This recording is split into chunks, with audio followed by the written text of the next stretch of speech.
on domain and range, and you're given a function and asked to write down aspects of the domain and range. So let's look at the first one. F of x equals x squared plus minus 2x plus 3.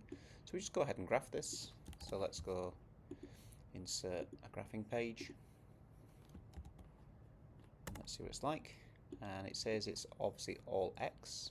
And we can see there's a minimum point here, so it looks like the y value starts at a minimum, and we can go ahead and find that minimum, menu, analyze graph, minimum, before, after, and there it is. So you can clearly see that the y values are from 2 upwards. So we go back here and we just write down quite simply y is greater than or equal to 2. There we go. Now the next function, a little bit more complicated. The square root. Remember, we can only square root positive numbers.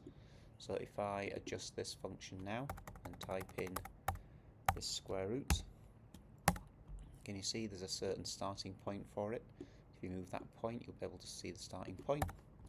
One way of finding the starting point is maybe a table of values, Control T.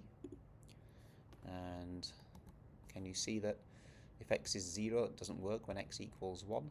Y is 0, and if we think about that logically, this x minus 1 inside the square root, this x minus 1 has got to be greater than 0, because we can only square root 0 or above. So basically we need this x, this guy here, we need to be greater than or equal to 0. So you can see that when we solve that, we've got basically x is greater than or equal to 1. Therefore we have our domain, and then the range you saw was y was greater than or equal to 0. So there's some domain and range where we just kind of analyze the graph that we draw from it. We think carefully about the x value here. The x value here basically is the square root of 0, and the x minus 1 equals the 0 here. Then the y values are everything beyond there.